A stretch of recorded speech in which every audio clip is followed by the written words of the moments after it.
Our next speaker is Tiffany Amezcua.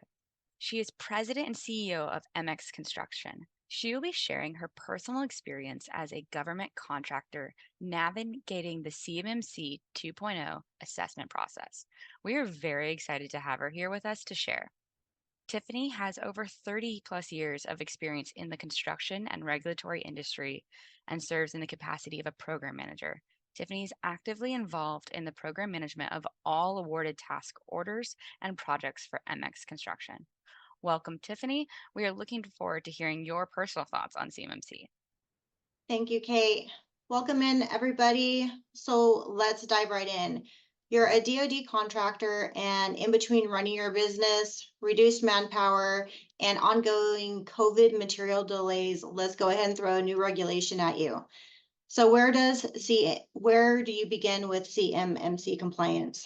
First, you need to determine how much your business interacts with the Department of Defense. For example, if only 10 to 20% of your business is from DoD contracts, then you need to ask yourself if the cost of compliance is going to be worth it. If your goal is to increase the amount of contracts or to maintain the amount of DoD contracts that you have, well, then just like prevailing wage, Davis-Bacon, and OSHA, it's the cost of doing business with our government. For MX Construction, we are predominantly DoD, so the determination was fairly simple. It's mandatory. Bottom line is, if you want to continue to do business with the DoD and qualify for contracts, you need to start implementing CMMC into your company structure. With first quarter 2025 right around the corner, your time is quickly running out. So you're going to ask yourself, how do you start preparing for CMMC compliance? I made a mistake assuming that, just like all small businesses, that I could handle just one more avenue within my business and I could tackle it myself. After spending countless hours at Blue Cyber trainings, webinars, trying to review and ascertain the regulation, and then attempting to ID and research my own electrical infrastructure, I realized I was completely over my head and I needed professional help. I needed to stay in my lane. Luckily, if you attend any industry-based conferences out there, there are RPOs everywhere. And the question then becomes is, how do you determine which RPO is right for you, or how do you pick an RPO?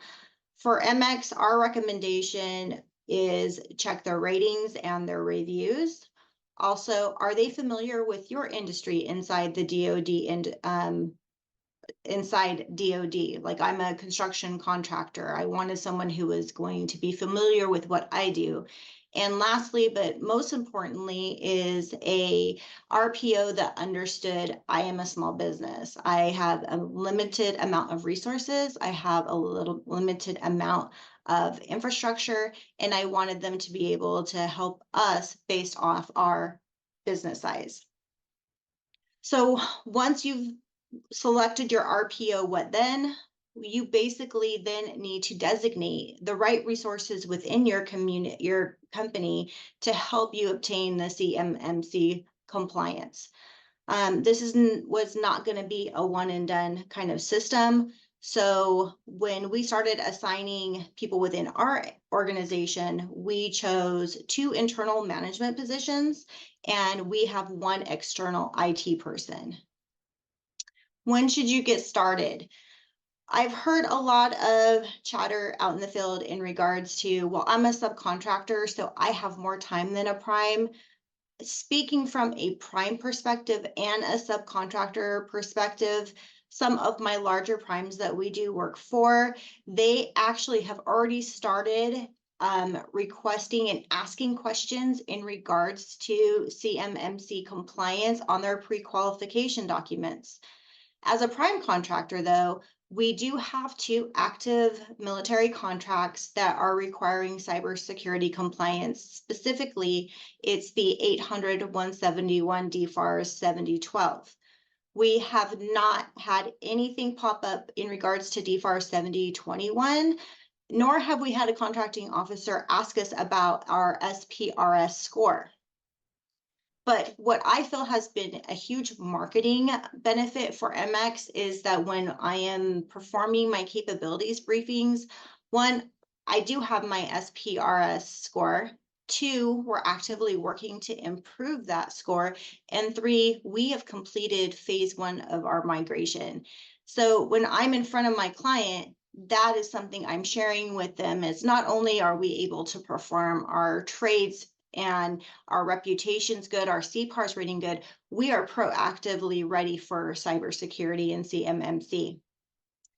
Um, in regards to individual businesses determining what their preparation timeframe should be, for a company of my size, from start to finish, just for phase one, it took a little over a year.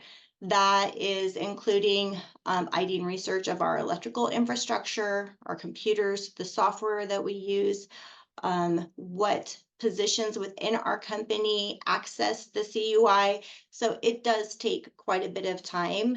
And the time you think it's going to take, assume it's going to take longer. There's always a bottleneck, and unfortunately, it's usually within your own company, most likely, where you think you know how everything is running, where everything is stored, who's accessing what. You'll be surprised to find out how much is actually within even a small organization. Lastly, we're going to conclude with why you should do this. I think we've kind of already figured out the why, and we've figured out the when, because the when is now. I think the biggest question for especially small businesses is the who. Do you have the internal support to start obtaining your SPRS, to start complying with this regulation, to start making that migration? If you haven't, you really need to start looking at your internal manpower and your RPO support. For us, becoming CMMC certified, we've worked just way too hard through decades building our company to have a regulation offset our ability to maintain getting DoD contracts.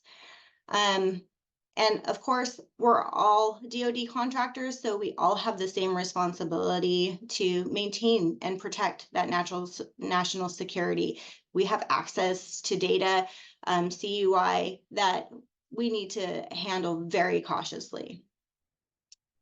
And with that, if you have any questions, thank you for having me today, but go ahead and put them in the Q&A chat, and I know we're all here to answer your questions. So back to Kate.